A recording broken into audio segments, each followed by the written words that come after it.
प्रश्न है, यदि हम अंश में एक जोड़ दें तथा हर में से एक घटा दें तो भिन्न एक में बदल जाती है, यानी भिन्न का मान एक हो जाता है। फिर कह रहा है यदि हर में एक जोड़ दें तो यह 1/2 हो जाती है, वह भिन्न क्या है?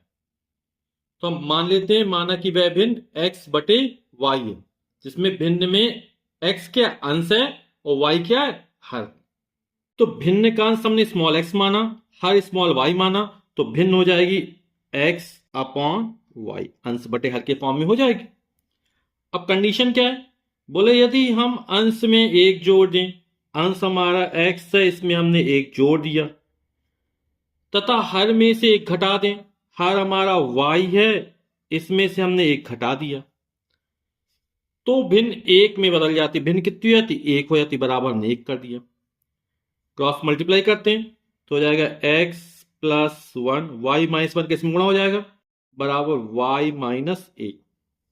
पक्षांतर कर लेते y का तो हो जाएगा x+y इस तरफ आए तो -y बराबर +1 उस तरफ पहुंचेगा तो -1, और -1 पहले से था, तो ये हो जाएगा x -y बराबर -2। इसको मान लेंगे समीकरण नंबर 1। फिर कह रहा है यदि हर में एक जोड़ दे तो यह 1/2 हो जाती है। तो भिन्न थी हमारी x/y, हर में हमने एक जोड़ दिया तो भिन्न कितनी हो गई? 1/2। इसको हल कर लेते हैं तो क्रॉस मल्टीप्लाई करते हैं तो हो जाएगा 2x बराबर y+1। y का पक्षांतर करते हैं तो हो जाएगा 2x -y बराबर 1। ये हो जाएगा हमारा समीकरण नंबर 2। अब समीकरण 1 और 2 से हमको हल करना है, यानी x और y का मान निकालना है। तो इन समीकरणों को हम विलोपन विधि से हल करते हैं। तो समीकरण 1 को लिख देते हैं यहीं पर फिर से एक बार, तो हो जाएगा x -y बराबर -2। ये हमारा समीकरण नंबर 1 था। हमने पास पास लिख लिया ताकि आपको समझने में कैसी रहे, आसानी रहे। अब देखते हैं यहां पर ये -y, ये भी -y है ना, आज जोड़ेंगे तो -2y हो जाएगा। तो क्या करें, गुणांक तो बराबर है, जब चिन्ह एक ही होते हैं, माइनस माइनस हो या प्लस प्लस हो, तब घटाते हैं। तो समीकरण 2 में समीकरण 1 को घटाने पर घटाएंगे तो जो समीकरण घटता है उसके चिन्ह बदल जाते हैं। जैसे प्लस का है तो ये माइनस का हो जाएगा, ये माइनस का है तो ये प्लस का हो जाएगा, ये माइनस का तो ये प्लस का हो जाएगा। तो नीचे वाले चिन्ह मानने, ठीक है। तो ये प्लस वाई, ये माइनस वाई घट जाएगा, 2x ये -x, तो 2x में x जाएगा तो बचेगा x बराबर, ये प्लस का 2 ये 1, तो 2 और 1 3 हो जाएगा। समझ गया ना?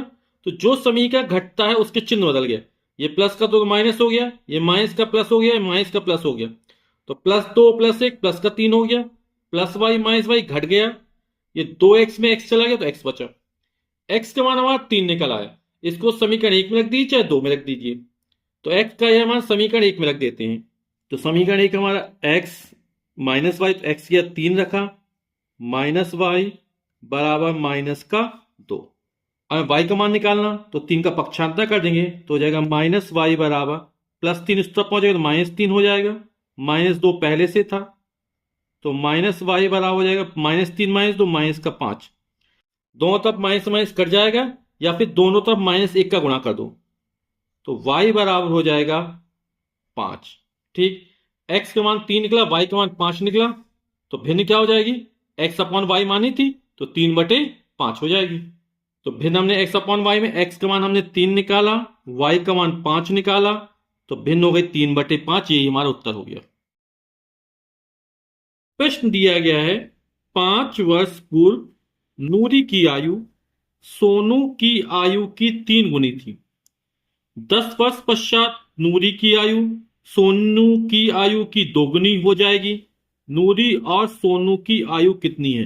तो हम मान लेते हैं कि माना कि नूरी की आयु और वर्तमान आयु कितनी है? x वर्ष है, और सोनू की वर्तमान आयु y वर्ष है। तो आइए हल करते इस प्रश्न को।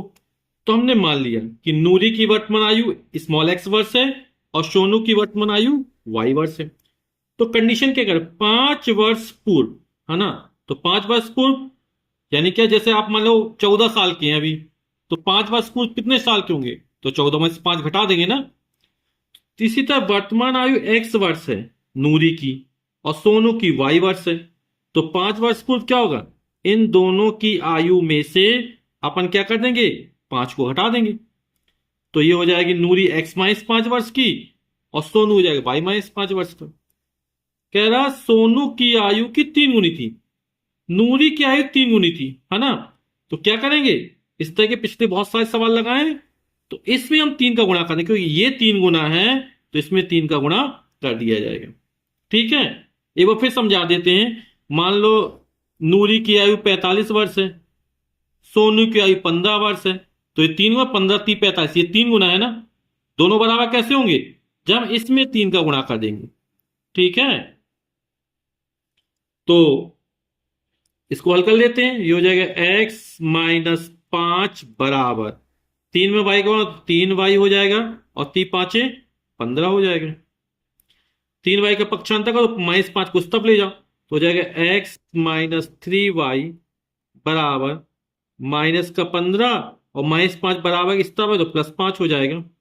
तो हमारा समीकरण 1 बन गया, x-3y, -15 +5 जोड़ेंगे तो -10 आ जाएगा, और इसको अपन समीकरण नंबर 1 मान लेते हैं। फिर दूसरी कंडीशन क्या है, कह रहा 10 वर्ष पश्चात, अभी वर्तमान आयु हमने कितनी मानी, x मानी नूरी की और y मानी सोनू की, तो 10 साल बाद कितना होगा, 10, दोनों में 10 जोड़ देंगे। जब पूर्व पूछा जाए तो घटा देते हैं, और जब आगे की पूछा जाए, पश्चात पूछा जाए, तो जोड़ देंगे। कितना है, 10 वर्ष पश्चात, तो दोनों की आयु में 10 जोड़ दिया। तो बोला 10 वर्ष पश्चात नूरी की आयु सोनू की आयु की 2 गुनी हो जाएगी। ये 2 गुनी हो रहा है, तो दोनों को बराबर क्या इससे करेंगे, जब हम सोनू की आयु में 2 का गुणा कर देंगे। ठीक, ये 2 गुना है तो इसमें 2 का गुणा कर दिया।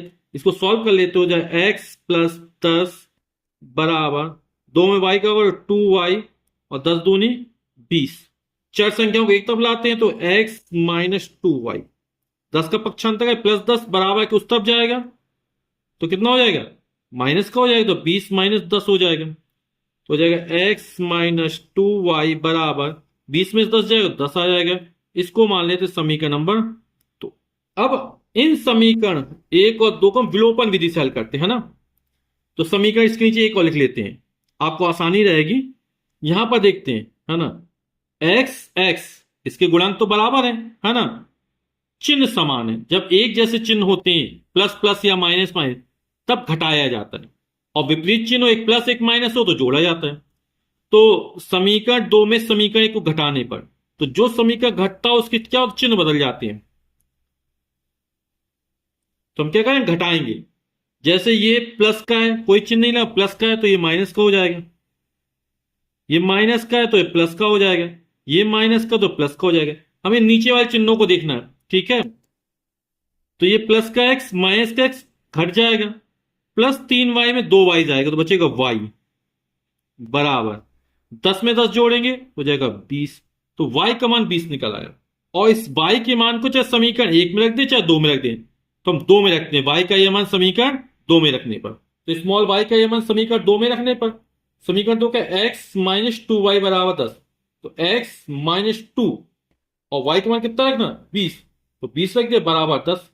तो x 20 दूनी 40 बराबर 10, -40 बराबर कुछ तब लगेगा +40 हो जाएगा। तो x बराबर 10 पहले से था, और 40 40 10 50, तो x का मान 50 निकल आया, y का मान 20 निकल आया। तो नूरी की वर्तमान आयु हमने x मानी थी, तो x मान कितना निकला 50, तो नूरी की आयु 50 वर्ष हो जाएगी वर्तमान आयु, और सोनू की वर्तमान आयु ने y वर्ष मानी थी, और y का मान हमने 20 निकाला, तो 20 वर्ष हो जाएगी, और यही हमारे आंसर हो जाएंगे। प्रश्न है, 2 अंकों की संख्या के अंकों का योग 9 है। इस संख्या का 9 गुना संख्या के अंकों को पलटने से बनी संख्या का 2 गुना है, वह संख्या ज्ञात कीजिए। तो संख्या के अंकों का योग दिया गया है ना, हम मान लेते हैं, माना कि जो संख्या है उसके इकाई का अंक y है और दहाई का अंक x है। तो दहाई का अंक x माना, तो दहाई के अंक में 10 का गुणा कर दिया, हो गया 10x। इकाई का अंक y माना, 10x, इसमें y जोड़ दिया तो हमारी संख्या बन गई 10x प्लस वाई। ये हमारी संख्या हो गई। इस संख्या के दहाई का अंक x है, इकाई का अंक y है। फिर कह रहा है दो अंकों की संख्या के अंकों का योग 9 है। तो अंक हमारे कौन से हैं? x है और y है। तो फर्स्ट कंडीशन क्या कह रहा है? अंकों का योग यानी x प्लस वाई, और अंकों का योगफल कितना है? 9। इसको 9 मान लिया। ये हो गया समीकरण नंबर 1। फिर कह रहा है इस संख्या का 9 गुना। कौन सा? ये जो संख्या, इसका 9 गुना। तो second condition 10x plus Y, इस संख्या का 9 गुना यानी इसमें 9 का गुणा कर दिया। संख्या के अंकों को पलटने से, अंक कौन है? x और y, इसको पलट दिया जाए तो संख्या बन जाएगी 10y प्लस x हो गया। x के स्थान पर y आ गया, y के स्थान पर x आ गया, अंक पलट गए। से बनी संख्या का दोगुना, यानी ये जो संख्या कब बराबर हो जाती है? जब इस संख्या के अंकों को पलट दिया जाए और इसका दोगुना कर दिया जाए, यानी दोगुना यानी 2 का गुणा कर दिया जाए, है ना? तो दोनों संख्या बराबर हो जाती है। इसको हल कर लेते हैं। 9 दहम 90x हो जाएगा प्लस 9y हो जाएगा बराबर 10 दूनी 20y प्लस 2x।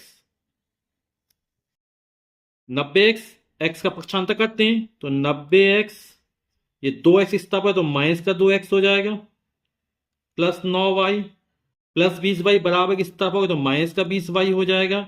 इस तरफ कुछ नहीं बचेगा, बराबर 0 हो जाएगा। 90 में 2x जाएगा तो हो जाएगा 88x, 9y माइनस 20y कितना बचा रहेगा? माइनस का 11y बराबर 0। अब इसमें पूरे में 11 का भाग कर देते हैं ना, तो 11 अट्ठे 88, ये हो जाएगा 8x, 11 एकम 11, ये y बराबर 0। इसको मान लेते समीकरण नंबर 2। यहां पर देखेंगे माइनस वाई, यहां क्या है? प्लस वाई है। ये जोड़ेंगे तो वाई वाई विलोपित हो जाएंगे, है ना? अपन विलोपन विधि का प्रयोग कर रहे हैं तो प्लस वाई माइनस वाई विलोपित हो यानी कट जाएंगे। तो समीकरण 1 और 2 को जोड़ने पर तो ये प्लस वाई है, ये माइनस वाई घट जाएंगे। 8x और x, 8x में x जोड़ेगा कितना हो जाएगा? 9x हो जाएगा बराबर। यहां राइट हैंड से 0 है और यहां 9 में 0 जोड़ेंगे तो 9 आ जाएगा। x का मान लेगा 9 बटे में चला जाएगा तो x बराबर हो जाएगा 9 बटे 9, 9 में 9 का भाग जाएगा तो 1 आ जाएगा। x का यह मान उठाकर समीकरण 1 में रख देते हैं तो y का मान मिल जाएगा हमको। समीकरण 1 है x प्लस वाई बराबर 9, x का मान 1 रखा प्लस y बराबर 9, 1 का पक्षांतर कर देते हैं तो y बराबर हो जाएगा 9 माइनस 1, 9 में से 1 जाएगा तो हो जाएगा 8। तो x का मान 1 निकाला, y का मान 8 निकाला है। संख्या हमारी क्या थी? 10x plus Y. संख्या हमारी क्या थी? 10x plus Y. इसकी इकाई का अंक था y और दहाई का अंक था x, है ना? संख्या हमारी 10x प्लस वाई है। 10x का मान कितना? 1 है प्लस y का मान कितना? 8 है। 10 एकम 10 प्लस 8, 10 में 8 जोड़ेंगे 18। तो जो संख्या हमें ज्ञात करनी थी वह संख्या हमारी कितनी है? 18। यही हमारा उत्तर हो जाएगा।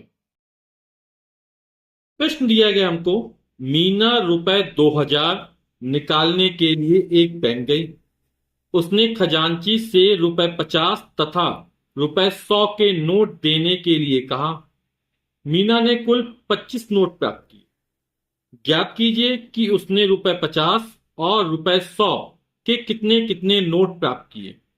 तो हम मान लेते हैं कि रुपए 50 के उसने स्मॉल x नोट प्राप्त किए और रुपए 100 के y नोट प्राप्त किए। तो आइए हल करते इस प्रश्न को। तो हमने मान लिया मीना को रुपए 50 के x नोट मिले और रुपए 100 के y नोट मिले। तो बोला मीना ने कुल 25 नोट प्राप्त किए। तो 50 के x नोट है, 100 के y नोट है, तो कुल नोटों की संख्या कितनी? 25 है। तो हमारा पहला समीकरण बन जाएगा x प्लस y बराबर 25। 50 के x नोट हो गए, 100 के y नोट हो गए, दोनों को जोड़ दिया जाए तो कुल नोट 25 हो जाएंगे। ये हमने समीकरण नंबर 1 बना लिया। अब उसने बैंक से कितने रुपए निकाले? 2000 रुपए निकाले, है ना? तो इसको कैसे करेंगे? x नोट है कितने? 50 के, तो 50 के x नोट निकले तो 50 गुणा x कर देंगे, ठीक है। 100 के कितने नोट निकले? तो 100 गुणा y निकला, है ना? मान लो 50 के 3 निकले, 50 गुणे 3 150 हो जाएगा। इसके 5 निकले तो हमने एक्स और वाई के मान माने, है ना। क्या करेंगे, 50 के कितने नोट एक्स निकले तो 50 गुणे एक्स हो जाएगा, 100 के वाई नोट निकले तो 100 गुणा वाई हो जाएगा। इन दोनों नोटों को जोड़ दिया जाएगा तो कुल कितने रुपए मिले, 2000। तो यहां आप लिख देंगे 2000। ठीक, समझ गए ना आप लोग। तो हो जाएगा 50x प्लस 100y बराबर 2000। अब पूरे 50 का भाग कर दे, है ना, तो समीकरण कुछ सरल हो जाएगा। तो 50 का भाग करोगे तो बचेगा x प्लस 50 दूनी 100, 2y, 50 चौक 200, ये 40। इसको मान लेंगे समीकरण नंबर 2। हमने क्या किया, पूरे में 50 का भाग कर दिया। सुविधा के लिए दोनों समीकरण एक साथ लिख लेते हैं, है ना। नहीं तो क्या है, यहां y है, यहाँ 2y है, यहाँ x है, यहाँ x है। तो x के जो गुणांक है वो बराबर है ना, चिन्ह समान है। जब चिन्ह प्लस प्लस या माइनस माइनस होते हैं तब घटाना पड़ता है ना। और जो समीकरण घटता है उसके चिन्ह बदल जाते हैं। तो समीकरण एक साथ लिख लेते हैं। अब क्या करते हैं, दोनों समान चिन्ह प्लस प्लस के, है ना। तो क्या करें, समीकरण 2 में समीकरण को घटा देंगे। तो जो समीकरण घटता है उसके चिन्ह बदल जाते हैं, है ना। ये प्लस का है तो ये माइनस का हो जाए, कोई चिन्ह नहीं लगा मतलब प्लस का है। ये प्लस का तो ये माइनस का हो गया, ये प्लस का तो माइनस का हो गया। तो प्लस एक्स माइनस एक्स घट जाएगा, 2y और माइनस वाई तो बचेगा y। और 40 में 25 जाएगा, हमें ये नीचे वाले चिन्ह देखने हैं। 40 से 25 जाएगा तो बचेगा 15। तो y का मान जो मान निकला वो 15 निकल आया, है ना। y क्या हमारा 100 के नोटों की संख्या 15 निकल आई। और y का मान ये समीकरण 1 में रख देते हैं, x प्लस वाई बराबर 25। तो समीकरण 1 में रखते हैं, समीकरण 1 हमारा x प्लस वाई और y का मान है 15 बराबर 25। x प्लस वाई बराबर 25 था, 15 का पक्षांतर कर देते हैं तो x बराबर हो जाएगा 25 माइनस 15, और 25 में 15 जाएगा बचेगा 10। तो 50 के नोटों की संख्या 10 हो जाएगी और 100 के नोटों की संख्या 15 हो जाएगी। यही हमारा आंसर हो जाएगा। प्रश्न दिया गया है हमको, किराए पर पुस्तकें देने वाले किसी पुस्तकालय का प्रथम 3 दिनों का एक नियत किराया है तथा उसके बाद प्रत्येक अतिरिक्त दिन का अलग किराया है। सरिता ने 7 दिनों तक एक पुस्तक रखने के लिए ₹27 अदा किए, जबकि सुसी ने एक पुस्तक 5 दिनों तक रखने के लिए ₹21 अदा किए। नियत किराया तथा प्रत्येक अतिरिक्त दिन का किराया ज्ञात कीजिए। तो हमको जो ज्ञात करना वो मान लेते हैं। माना कि नियत किराया x रुपए है तथा प्रत्येक अतिरिक्त दिन का जो किराया है वो y रुपए है।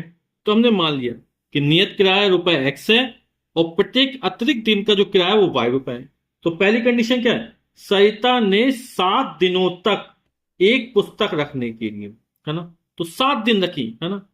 तो 3 दिन का नियत किराया x रुपए है।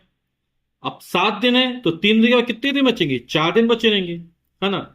तो 3 दिन का किराया x रुपए हो गया, फिर प्लस उसने क्या किया 7 दिनों के लिए रखा तो 3 दिन किराया ये हो गया। अब 7 में 3 घटाएंगे बचे 4 दिन, और 4 दिन और प्रत्येक अतिरिक्त दिन का किराया y रुपए है। तो 4 में हम y का गुणा कर देंगे तो कुल कितने रुपए दिए उसने, 27 रुपए दिए। यानी हमारा समीकरण बन जाएगा पहला x प्लस 4y बराबर 27। इसको समीकरण नंबर 1 मान लेंगे। यह हमारा किसके लिए निकला है, सरिता के लिए निकला है। फिर सूसी है और सूसी ने जो पुस्तक ली वो 5 दिन के लिए ली, तो 3 दिन तो फिक्स है, उसका x रुपए लगेगा। अब 3 के बाद कितने दिन बढ़ गए, 4 5 2 दिन बढ़े, तो 2 दिन बढ़े और प्रत्येक अतिरिक्त दिन का y रुपए है तो 2 में y का गुणा कर देंगे। कुल कितने रुपए दिए उसने, कुल उसने 21 रुपए दिए। यानी समीकरण बन जाएगा दूसरा हमारा x प्लस 2y बराबर 21। ये समीकरण नंबर हमारा 2 बन गया। अब इन दोनों समीकरण को विलोपन विधि से हल करते हैं। यहां पर x के गुणांक समान है ना, और चिन्ह समान है। जब एक ही चिन्ह के होते तो घटाते हैं, तो समीकरण 1 में से समीकरण 2 को घटाने पर, तो समीकरण 1 में समीकरण 2 घटाएंगे तो समीकरण 2 घट रहा है ना, तो इसके चिन्ह बदल जाएंगे। प्लस का है, कोई चिन्ह प्लस का तो माइनस का हो गया, ये प्लस का तो ये माइनस का हो गया, ये प्लस का तो ये माइनस का हो गया, है ना। ये प्लस का एक्स, ये माइनस का एक्स घट जाएगा। 4y में 2y जाएंगे तो बचेगा 2y, और 27 में कैसे जाएंगे, बचेगा 6। तो 2y बराबर 6 हो गया, तो y बराबर 2 बटे में जाएगा, 6/2 यानी कि 3 हो गया। तो y का मान समीकरण 2 में रख दिया गया। समीकरण 2 क्या, x+2 और y का मान रखना 3 बराबर 21। तो x+3 दूनी 6 बराबर 21।